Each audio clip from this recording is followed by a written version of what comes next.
Namaskar. I am grateful to all of you who have joined today to commemorate the 80th anniversary of the Quit India movement, which was an important milestone and a landmark in India's struggle for freedom and was the last and undoubtedly the sharpest struggle for freedom ever waged against the British rule in India. I thank the Consulate General of India in Chicago for hosting this talk during the commemoration of the 75th anniversary of India's independence. In 1942, the Quit India movement was launched in Bombay by Mahatma Gandhi on 8th August, which demanded an end to the British rule in India. Gandhiji made a call to do or die in his Quit India speech, which he delivered at the Gabalia Tank ground on that day. The Quit India movement surpassed all the earlier movements, including the Great Revolt of 1857, in dimensions and intensity. People from all the provinces of India took part in it. The upsurge of masses and their readiness to sacrifice everything for the emancipation of the motherland showed their grim determination to throw off the foreign oppression. It was a civil disobedience movement launched because of Mahatma Gandhi's call for satyagraha. Since 1936, he had been in his Sevagram ashram in Maharashtra, leading a life of voluntary poverty and bread labor, and was involved in mobilizing and training Indians to dedicate themselves for the constructive programs for establishing justice and dignity for the poor people living in the villages of India. The Second World War had reached the Indian shores by 1941-42. This had shaken the invincible image of the British forces.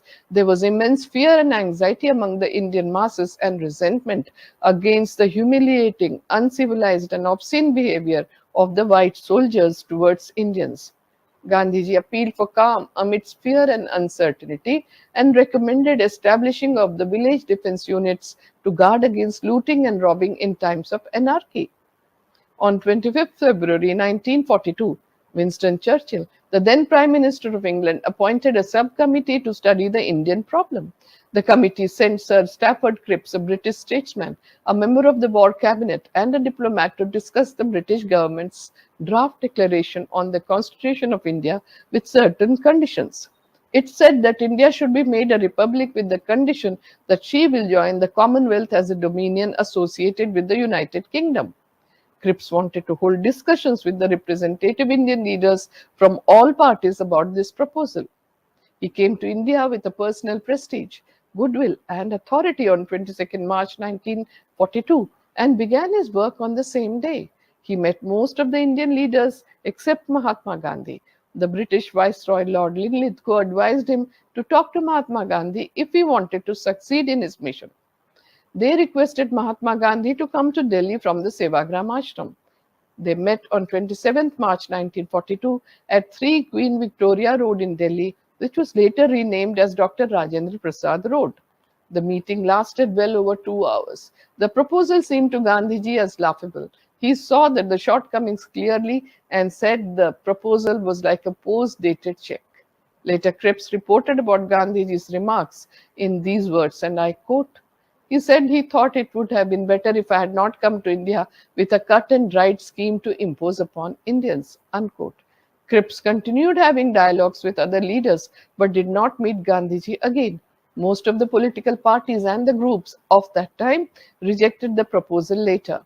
Cripps' mission was a failure subsequently, and he blamed the Congress and Gandhiji for the failure of his mission, which was not true. Cripps had left India on 12th April for England. Gandhiji feared that the country would despair at this failure. The sense of fear produced by the war, the anger at the racist behavior of the White Army, and the political failure would combine to make Indian hearts sadder. It would need a great act to uplift the country from the despair, anger, and fear that enveloped it. With a deep prayer, Gandhiji searched his conscience to guide him towards this act. In April 1942, Gandhiji placed a draft resolution proposing that the British should withdraw from India for the sake of their own safety, for the security of India, and for the cause of the world peace. He said that in the event of the Japanese aggression, the Indian people would offer non-violent non-cooperation to the aggressors. After some amendments by Dr. Rajendra Prasad, who later became the first president of independent India, the resolution was passed. In June 1942, the American journalist Louis Fisher came to the Sevagram ashram. Fisher wanted to know how Gandhiji planned to carry out the civil disobedience movement.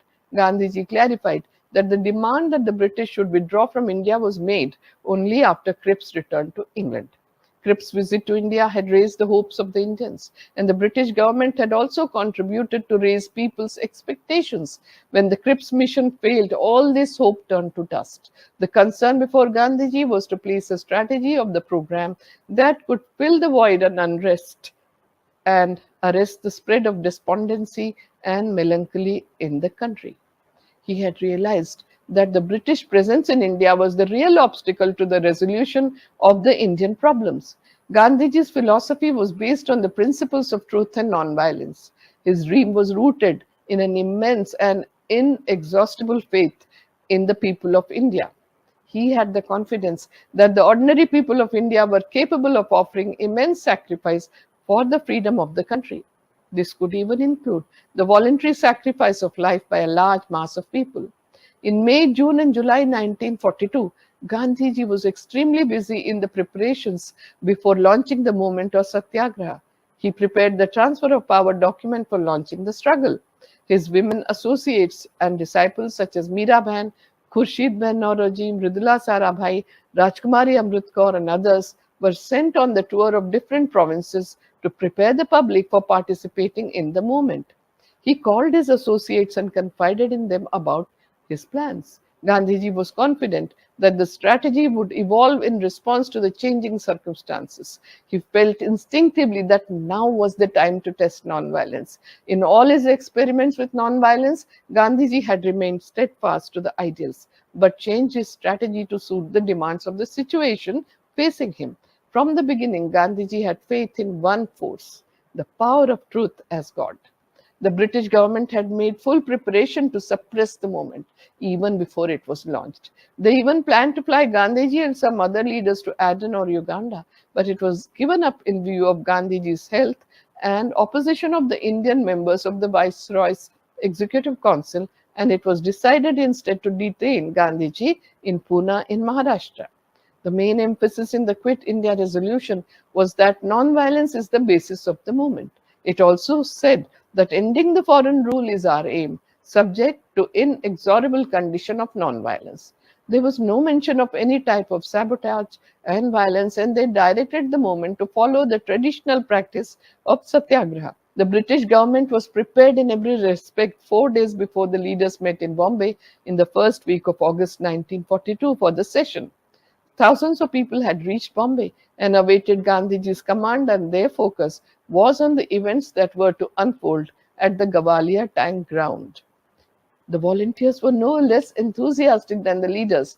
Their faces glowed despite the fatigue of sleepless nights over the previous 2 or 3 days. As the leaders came on the stage, the crowds hailed them. The enthusiasm, the passion, and hailing did not disturb the meticulous organization. Maulana Abul Kalam Azad, the president of the session, was not only a captivating speaker but also an able organizer. He took the reins of the meeting in his hands as soon as he sat on the dais. The mood of the meeting was best captured in the speech given by Gandhiji's closest associate, Sardar Vallabhbhai Patel. Each sentence inspired people to struggle, demolished the charges made by the opponents, and yet it had the discipline of a satyagrahi soldier. Sardar Patel said, and I quote, "We are starting the last struggle for independence, so some persons threaten us and say that if we start the struggle, we will invite trouble. Some advise that we will be hampering war efforts. We have answers to all these threats and advices. We are promised independence after the war, but we have no faith that they will free us. We do not want to drive them by violence. Our weapon is non-violence. That weapon has enhanced our prestige since the last 20 years. Your act should be non-violent. The eyes of the world are fixed on us, and so everybody amongst us has to show to the world what and where India is. Till Gandhiji is out, he is our commander. But if he is arrested, then nobody's responsibility will be on nobody's head. All the responsibility will be on the heads of the Britishers. The responsibility of chaos will also be there. There is no other way. We want to be independent. We won't tolerate our slavery even for a moment." Unquote. Gandhiji had spent the past 4 months in deep anguish and turmoil for making the mass awakening possible. When he rose to speak at the session, there was pin drop silence and high expectations among the leaders and the audience. Gandhiji was not certain what he was going to tell people. He could not sleep last night as there was much pressure to say so much, and he wondered how he would manage that. But immediately he thought that if God wanted him to speak, he will help him to talk. Otherwise, he would just say that he was not certain what he wanted to tell people today. But God helped Gandhiji to speak up. Gandhiji was also skeptical that maybe today could be the last moment of his life. But again, he thought that if God plans to get this task done by him, he will give him strength. And God gave him just that. Gandhiji addressed the sessions thrice. He opened his heart on August 8, 1942. Delegates listened attentively to his 2.25 hour long speech. Gandhiji bared his soul before the enduring and enthusiastic audience. He said, and I quote some excerpts from the long speech: "You may take it from me that it is a matter of life and death. We must unite without the slightest mental reservation on the part of either community in the effort to be free from the shackles of this empire. I, therefore, want freedom immediately, this very night, before dawn, if it can be had. I have traveled all over India, as perhaps nobody in the present age has. The voiceless millions of the land saw in me their friend and representative, and I identified myself with them to an extent it was possible for a human being to do. I saw trust in their eyes, which I now want to turn to a good account in fighting this empire upheld on untruth and violence. However gigantic the preparation that the empire has made, we must get out of its clutches. Every one of you, from this moment onwards, consider yourself a free man or woman and act as if you are free and no longer under the heel of this imperialism. It is not a make believe that I am suggesting to you, it is the very essence of freedom. The bond of the slave is snapped the moment he considers himself to be a free being. Here is a mantra, a short one that I give you. You may imprint it on your hearts and let every breath of yours give expression to it. The mantra is do or die. We shall either free India or die in the attempt. Keep jails out of your consideration. If the government keeps me free, I will spare you the trouble of filling the jails. I will not put on the government the strain of maintaining a large number of prisoners at a time when it is in trouble. Let every man and woman live every moment of his or her life hereafter in the consciousness that he or she lives for achieving freedom and will die if need be to attain that goal. Take a pledge with God and your conscience as witness. You will no longer rest till freedom is achieved and will be prepared to lay down your lives in the attempt to achieve it.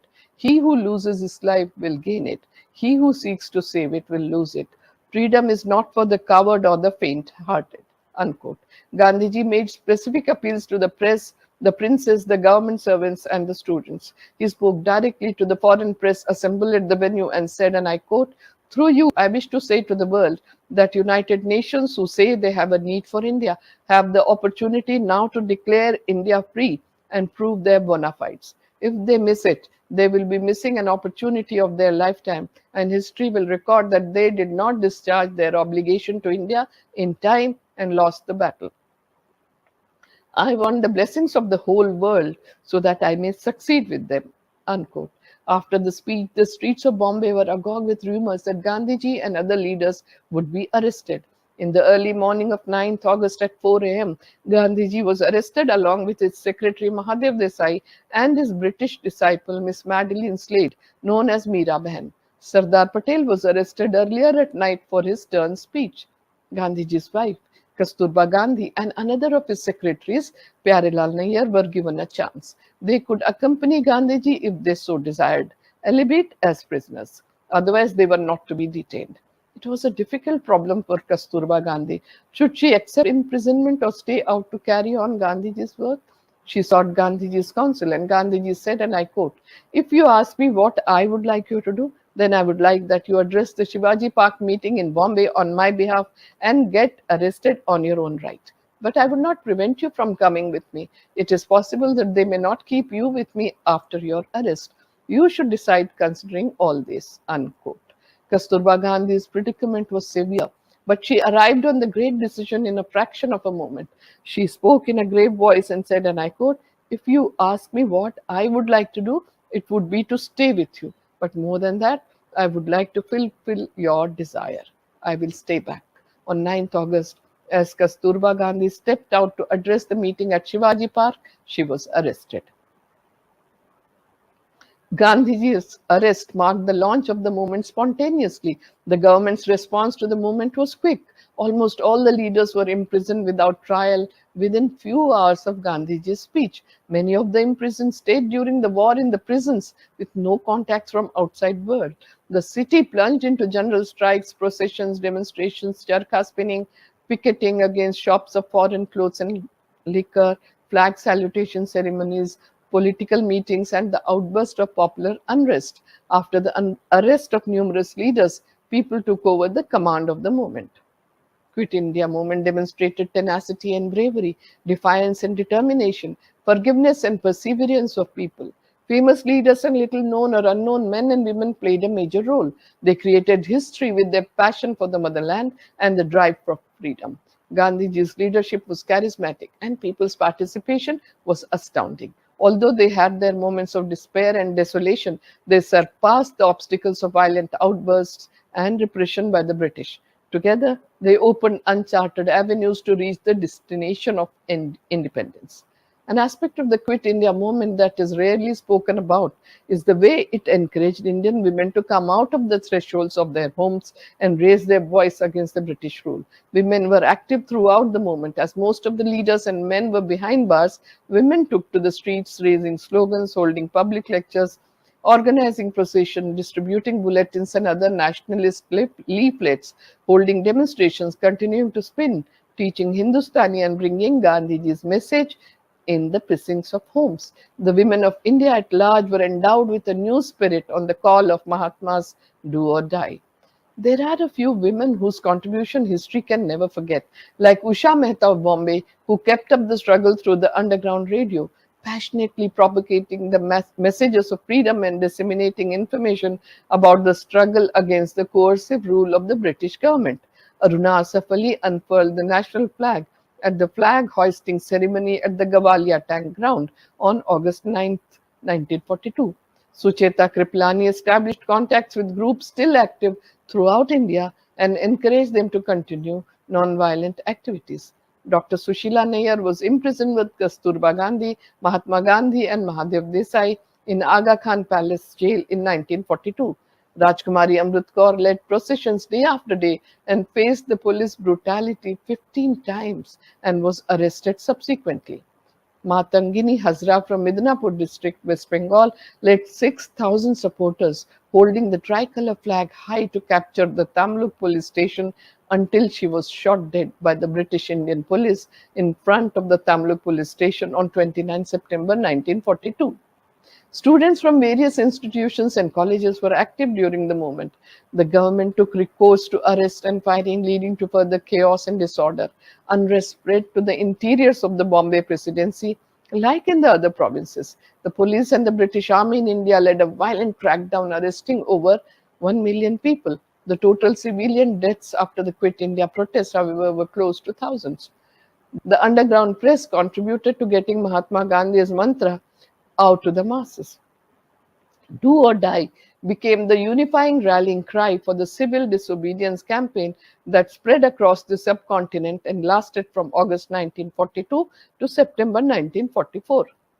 The traditional Indian attitude of passivity somehow vanished. This was truly something great accomplished by Gandhiji.